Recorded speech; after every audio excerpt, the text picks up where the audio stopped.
Good day YouTube, Frank here from Reaper Air Defense. This video has been, it's been a long time in the making, but I haven't yet progressed with any other modifications, but I'll be showing you how to modify your 43 cals to up to 17 joules. So let's get to it. First things first, let's make sure the weapon is safe. I don't have any CO2 loaded, so I'm all good. Next thing you'll want to do is remove your adjustable grips. I only received one in my box, so here's a little tab. Here's a little tab that you'll push down and then push the grip out from the end. Voila. Next thing you'll want to do is use pin punches to knock out this pin here and this pin here. Please take note of which side has the flat head and which side has the rounded side. So it's very essential because you can struggle to knock these out.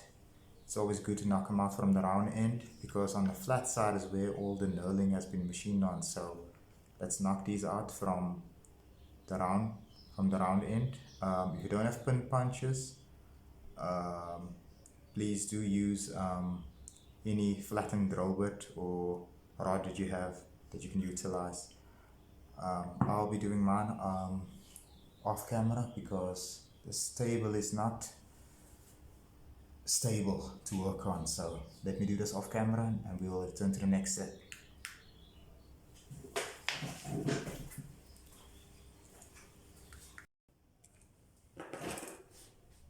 Okay, so I've just tapped mine slightly from the other end. So you will see I tap mine from the round end. One here, one there, and this is what it looks like. You'll see the knurling will be on this end. Then I'll just take a long nose.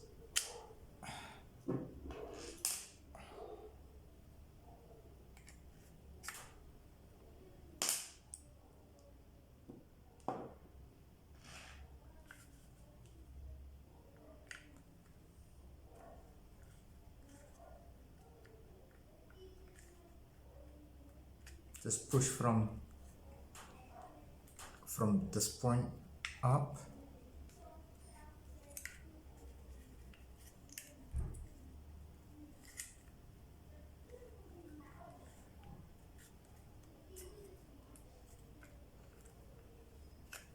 Always difficult to film.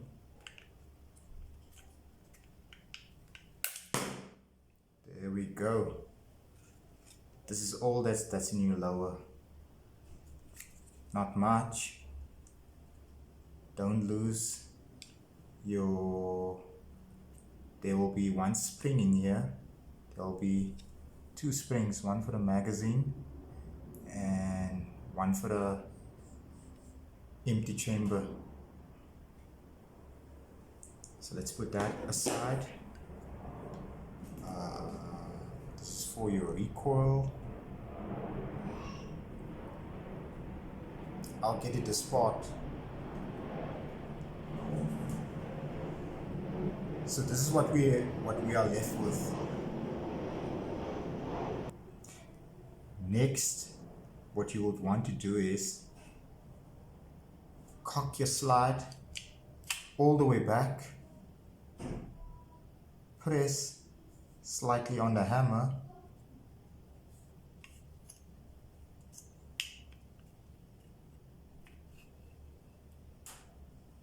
there you go, and that's the slide has been removed. Your firing pin to strike your valve in your magazine will be located in your slide. So let's leave that one there. You'll notice that this 43 cal has seen a lot of holster wear. So essentially what you would want to do is, let me just try and show you all what I did. Okay, next what we want to do is we would want to remove all of these latches. One for chamber empty, this one for the hammer, and this is for the other end of the slide catch. So slide catch and hammer actuator. Make sure you have a small star.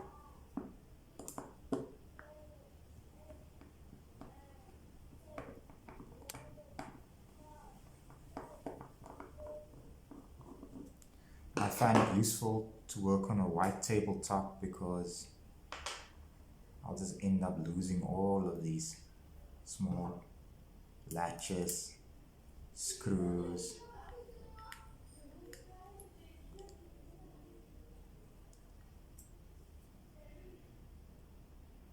When you remove your slide catch latch, please do take note of the spring orientation for when you reassemble this. I already know this by heart, even though I haven't worked on this in a while, but take this one out. I'll take this one out as well.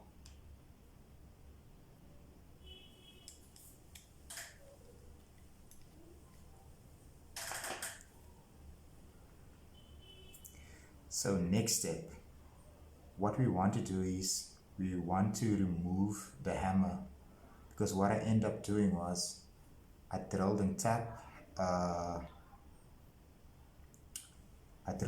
hole in the upper portion of the hammer so I can thread in a countersink flat screw to place extra tension on the hammer spring. So you'll see mine sticking out right there. So what you would want to do is, you'll see 1, 2, 3, 4, 5 screws. You don't have to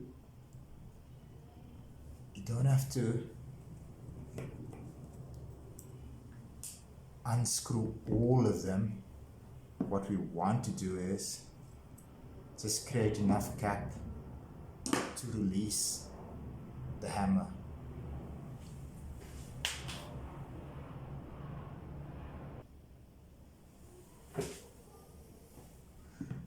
So let me just quickly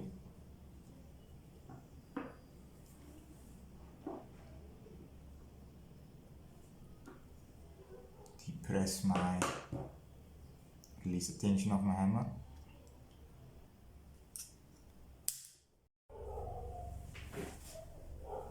Okay, so once you have unscrewed, well, not unscrewed, so once you've loosened up all of your small screws, I removed only this one here, and just take a small flat and just try to pry it open slightly. So what we want to do next is just pry it up. I just loosen up this one.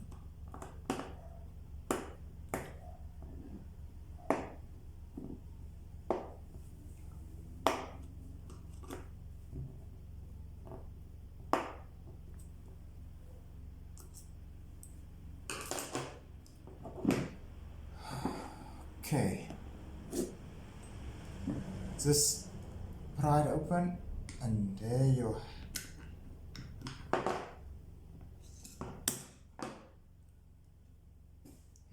hammer comes out. So the hammer, as you'll see, it's got the little brass pivoting insert, and then it's have a dowel pin, and the rest is just made out of nasty cast iron.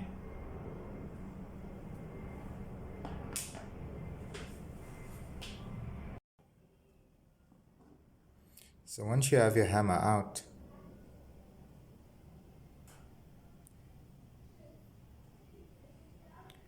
this is the modification that you'll need to do.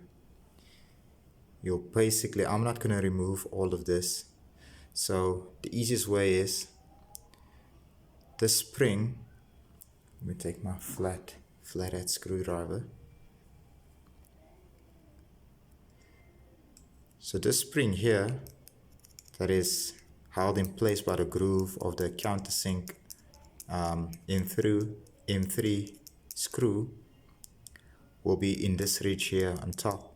So to remove it is, you'll have to tap out the brass bush, and then your spring will come out quite easily. What you'll want to do is drill a hole on the last end of the groove. I drilled mine straight through and I barely missed the magnet, but I did all of this by hand, so it's not an accurate job. So the principle behind this is to unscrew your countersink and place more tension on your hammer spring. So we're basically pre-tensioning the hammer spring. So once you install this back into your launcher, you'll have to overcome all of that tension to cock your hammer. So what will the effects be of doing this?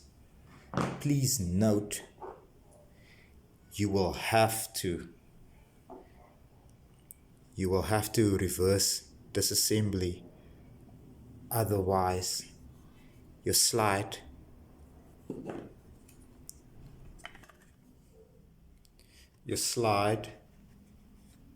will cock off the rail. So you need to reverse this assembly, because once you let off one round, and depending what the spring tension of your spring will be inside of your magazine, but with a normal spring, after the first shot, and due to the semi-automatic function, on the return stroke, your slide will basically try to jump off the lower, and it will seize in this position. So what I just did in the time being, which I'm hoping to get a proper fix and print a proper stopper. So you'll note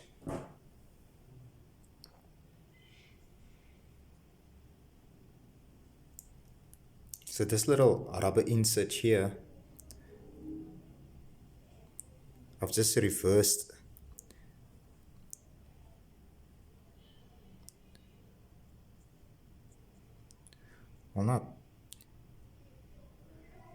no, I didn't reverse it. What I ended up doing was putting in an extra piece of pipe, because what ultimately will happen is, because of the force of the hammer spring, the spring will seize in the back position and not allowing the launcher to release the slide back forward. So let me just show you.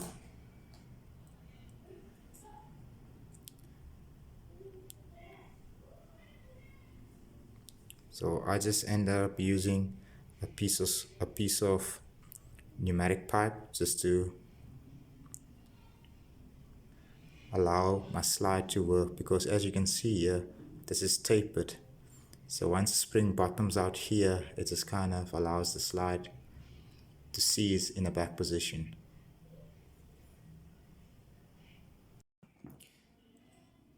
So once you are done with your hammer spring mod, if you wanted to do it the same as mine, because I've had this modification for more than a year now, but I've only recently, like a month or two, started documenting it.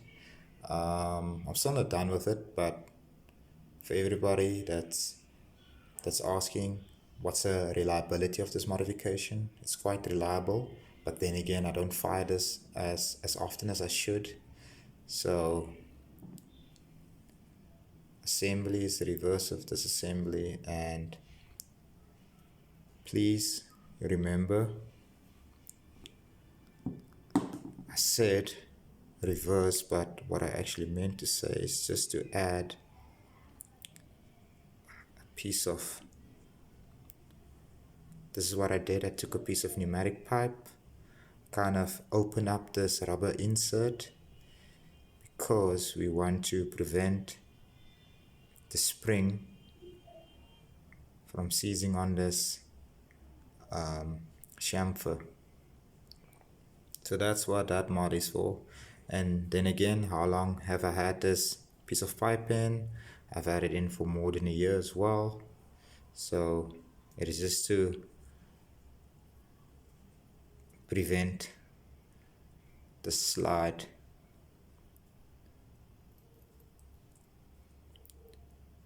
Just to prevent the slide from seizing up. There we go. And that's the mod. That's it. That's a simple modification for the hammer. And in the future we'll look at more modifications. And I'm not gonna assemble mine yet because I still have to look at the slide. You can see it's been it has been used. All nylon holster wear. Should actually try and use Kydex holster, but it's not my carry weapon, even though it is very effective. Next modification that is very essential to maximize all of our gains is to do the magazine mod. Well, lucky for me, I haven't yet replaced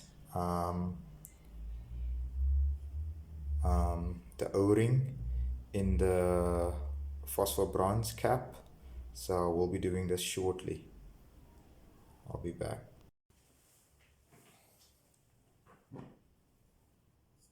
Okay, next, magazine spring mod. For those that has not seen the multiple videos surrounding this modification,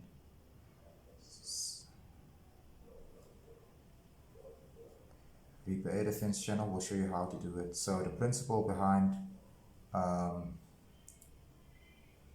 the softer magazine spring is well, so when you change the ratio between this spring and the hammer spring is you allow the valve to remain open for longer.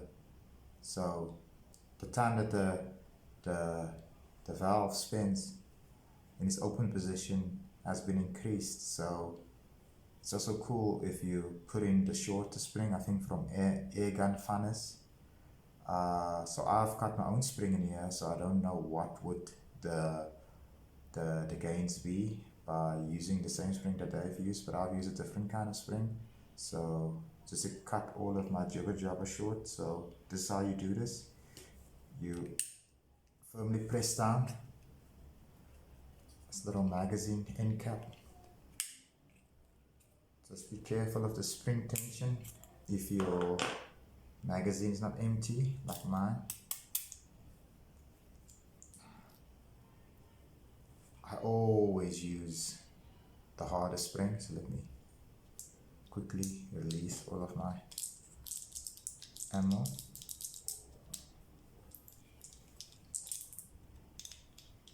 Last of my alley balls. Please, if you use aluminium balls and you shoot something that's quite hard, don't reuse them. All they're good for is to use them under self-defense conditions, but trust me, it will vary all of your results. Just use them for training rounds if you really want to. Next, use a star screwdriver to release the valve retaining cap. It's always useful to have a small flat to use as a prime tool.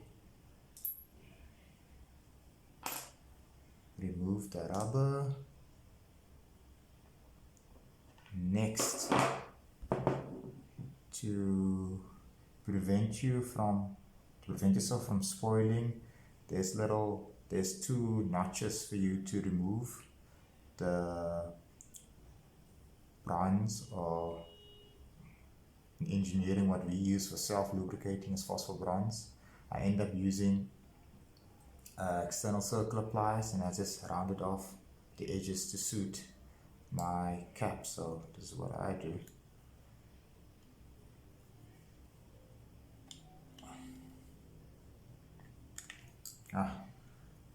Who the hell tightened this? Now I'm gonna struggle to release this. It was in quite tight.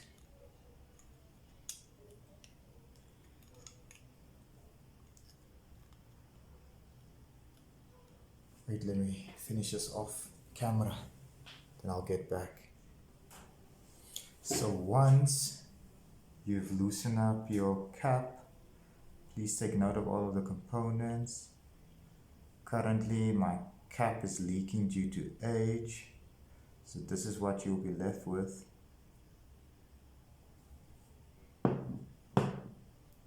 This is my spring. The original one is, I think the original one is 0.8 wire thickness and about 18 or 20 long.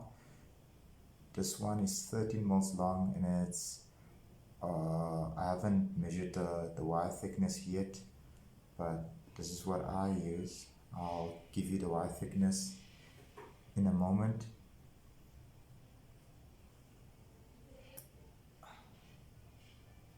You've got the valve. This is what it used to seal off, and then the O-ring. This is what I'm gonna replace, but for your gains, this is what you'll have to replace. So let me just quickly get a vernier and I'll report back. So we're back. I've just went to fetch my vernier.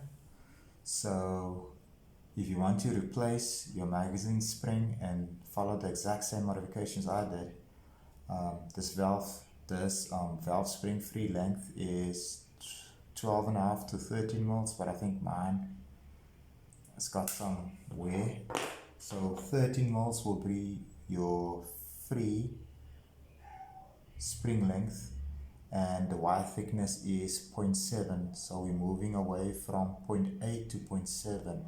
I think you will also get a better, I haven't tried yet a 0.6